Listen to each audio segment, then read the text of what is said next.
நீங்கள் பார்த்து கொண்டிருப்பது 24 நியூஸ் தமிழ்.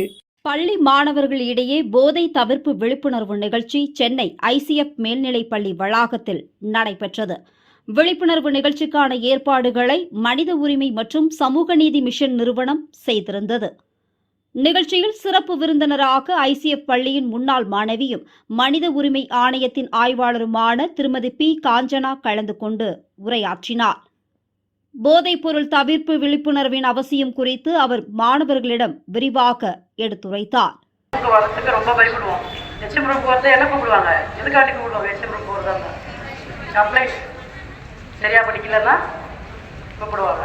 ஸோ அப்படி பயந்து பயந்து படித்ததுனால தான், டிசிப்ளினாக படித்ததுனால தான் இதே ஸ்கூலில் இன்றைக்கி சீஃப் கெஸ்ட்டாக வர முடியுது இல்லையா? நம்ம யாராச்சும் ஒருத்தருக்கு பயந்து கட்டுப்பட்டு தான் நடந்து ஆகணும். ஸோ அந்த மாதிரி டிசிப்ளினாக இருக்கணும். நீ என்ன கிளாஸ் எடுத்தாலும் என்ன ஸ்போர்ட்ஸ் பண்ணாலும் உனக்குன்னு ஒரு டிசிப்ளின் வச்சுக்கணும்.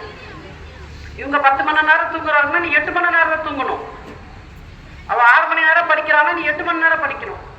மற்றவங்களோட ஒரு எக்ஸஸாக நம்ம ஹார்ட் ஒர்க் பண்ணால் மட்டும்தான் மற்றவங்களோட நம்ம தனியாக தெரிய முடியும் இல்லையா? எல்லாரும் மாதிரி இருக்கிறது ரொம்ப ஈஸி, அதெல்லாம் தனித்துவமாக தெரியறதா கஷ்டம். ஹார்ட் ஒர்க் பண்ணால் மட்டும்தான் லைஃப்பில் நீங்கள் முன்னுக்கு வர முடியும். யார்கிட்ட எல்லாம் மொபைல் இல்லை? இங்க இல்லையா? வீட்டுல இல்லையா? அப்படியா? பரவாயில்லையா? பெரிய விஷயம் எல்லாம் கிளாப் பண்ணிடலாமா உங்களுக்கு எல்லாரும்?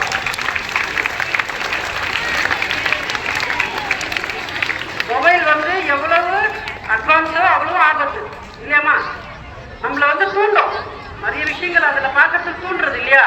தேவைப்படும் போது கோவிட் அப்போ எல்லாருமே ஆன்லைன் கிளாஸ் அப்போ தேவைப்பட்டது. இல்லாதப்போ அதை விட்டுடுங்க, அது நம்மள அடிமையாகும் இல்லையா? அதே போல இப்போ போதைப் பொருள் தான் நிறைய.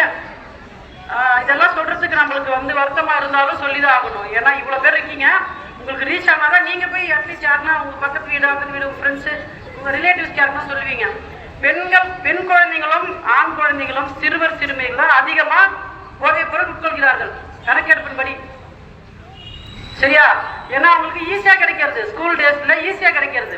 லஞ்ச் டைமுக்கு வெளியே போறீங்களா, அந்த லஞ்ச்லாம் தராங்க இல்லையா? 20 ரூபாய்க்கு 30 ரூபாய்க்கு சாப்பாடுலாம் கொடுக்குறாங்க. பட் எனக்கு தெரிஞ்சு நம்ம ஏரியாவில் எங்கேயும் கிடையாது. அந்த சைடு பெரம்பூர்லாம் நான் போய் பார்த்துருக்கேன், நிறைய இஷ்யூஸ் வந்திருக்கு. அந்த சாப்பாட்டில் ஏதோ கலந்து கொடுக்குறாங்க, ஒரு மாத்திரை மாதிரி ஒரு பொருள். அந்த பையன் அந்த கடையை விட்டு போறதில்லை, வீட்டில் கொண்டு வந்து சாப்பிட்றது கிடையாது. வீட்டில் போய் அரகண்டா நடந்துக்கிறான். அப்போ அவங்களுக்கு பேரண்ட்ஸ்க்கு தெரியறது இல்லை, இந்த பையனுடைய மனநிலை மாறுது. நல்லா இருந்த பையன், நல்லா படிக்கிற பையன், நல்லா ஸ்போர்ட்ஸ் பண்ண பையன் இந்த மாதிரி ஒரே ஆக்டிவிட்டி மாறும்போது அவங்க பேரண்ட்ஸ்க்கு தெரியாது இல்லம்மா. நிறைய பேர் வீட்டில் வேலைக்கு போகிறவங்க, இப்போ டீச்சர்ஸ் கூட வேலைக்கு போகிறாங்க. இப்போ நான் வேலைக்கு போகிறேன், நிறைய பேரண்ட்ஸ் வேலைக்கு போகிறாங்க இல்லையா? அப்போ அவங்க அந்த குழந்தைகளை நம்பி ஸ்கூலில் விட்டு போவாங்க. அந்த பையன் வீட்டுக்கு வந்ததுக்கு அப்புறம் அவருடைய மனநிலை மாறுறது கண்டுபிடிக்கிறதுக்கு ரொம்ப நாள் ஆகும். ஈஸியாக கிடைக்கிறது, போதைப் பொருள் ஈஸியாக கிடைக்கிறது, உங்கள் வாழ்க்கையை அழிச்சிடும் இல்லையா?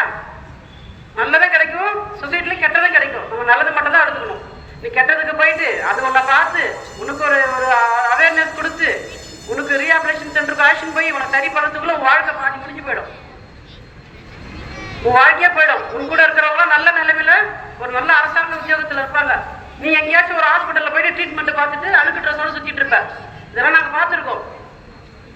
அந்த நிலைமை போகக்கூடாது. கெட்டதுன்னா கெட்டது தான், போகக்கூடாது தான். புரியுதா? நிறைய பேர் நான் பார்த்துருக்கேன், இப்படிதான் போகிறோம் டியூட்டிக்கு. 9:30க்குலாம் வரீங்க, வெளியே நிற்கிறீங்க நிறைய பசங்க. 9:30 எத்தனை மணி ஸ்கூலு? 9:30க்குலாம் வரீங்களா? ஏன் வரீங்க? லேட் ஆயிருதா? 9:30க்குலாம் நிறைய பேர் நிற்கிறீங்க, கேட்டு பூட்டி இருக்கு. அதெல்லாம் கொஞ்சம் அவாய்ட் பண்ணிக்கலாம். ஏன்னா நம்ம இந்த பீரியட்ல நம்ம அட்ஜஸ்ட் பண்ணி நம்மளை திருத்தலைன்னா ஃபியூச்சர்ல திருத்திக்க முடியாது. புரியுதா? இது ஸ்கூல்ன்றது டைம்ன்றது உங்களுக்கு வேண்டிதான். நீங்க வரணும், நீங்க கரெக்ட் டைம் வரணும். இதை ஃபாலோ பண்ணாதான் நீங்க ஃபியூச்சர் வரைக்கும் ஃபாலோ பண்ண முடியும்.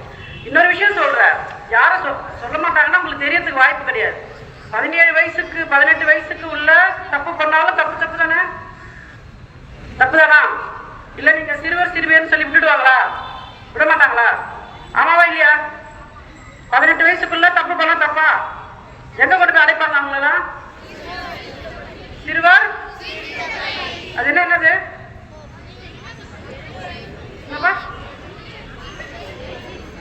சொல்லு, பரவாயில்ல. ஜெயிலா? அது ஒரு ஜெயில், கரெக்ட். ஆனா அதுக்கு பேர் என்ன சொல்லுவாங்க?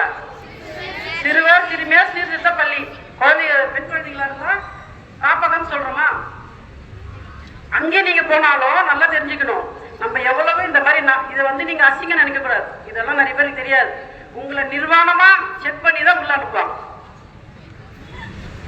நான் வந்து சினிமாவில் காட்டுறதெல்லாம் பார்த்துட்டு நீங்க நினைக்க கூடாது. இது வந்து இப்படிதான் 17 வயசுக்கு உள்ள தப்பு பண்ணா 3 வருஷத்துல வெளியே அனுப்பிச்சிடுவான். இந்த படம் பாக்குற லேபிள் படம் அதெல்லாம் கிடையாது. படம் லாரி கடையில பைக்க ஸ்கேட்டிங் பண்ணி போறாங்களா, பண்ணலாமா? நம்ம வாழ்க்கை வேற, சினிமா வேற. எல்லாத்துக்கும் ஒரு வரைமுறை வச்சிருக்காங்களா? இந்த வயசு தான் அது மாதிரி நம்ம ஃபாலோ பண்ணி ஆகணும். சட்டத்திட்டத்துக்கு உட்பட்டு தான் நம்ம வாழ்ந்து ஆகணும். தவறா போயிடவே கூடாது. எந்த வகையிலுமே தவறா போயிடக்கூடாது. நீங்க தவறா போயிட்டீங்கன்னா அதை கரெக்ஷன் பண்றதுக்குள்ளே உங்க வாழ்நாள்ல பாதி காலம் முடிஞ்சு போயிடும். ஒரு கேஸ் போட்டாங்கன்னா அது முடியறதுக்கு 7 வருஷம் ஆகலாம், 4 வருஷம் ஆகலாம், 10 வருஷம் ஆகலாம். நீ அது போய் அட்டன் பண்ணி தான் ஆகணும். சரியா? நல்ல விஷயத்த கத்துப்போம், நல்லபடியா இருக்கும். நான் இதே ஸ்கூல்ல நான் ஸ்டூடெண்டா இருந்து இங்க வந்து நான் சீஃப் கெஸ்டா வரதுக்கு ரொம்ப பெருமைப்படுறேன். நிகழ்ச்சியில் ICF மேல்நிலைப்பள்ளி தலைமை ஆசிரியர் ஜெயந்தி நடராஜன், மனித உரிமை மற்றும் சமூக நீதி மிஷன் தமிழ்நாடு மாநில தலைவர் சாமுவேல் அர்த்தமிதராஜ், மாவட்ட முதன்மை செயலாளர் ஆனந்த் பாபு, மாவட்ட துணைத் தலைவர் ஹேமந்த் குமார், மாவட்ட தகவல் நுட்ப பிரிவு செயலாளர் சரவணகுமார், உயர்நீதிமன்ற வழக்கறிஞர் நர்மதா உள்ளிட்டோர் பங்கேற்றனர். இந்த விழிப்புணர்வு நிகழ்ச்சி மிகவும் பயனுள்ளதாக மாணவ மாணவிகள் தெரிவித்தனர்.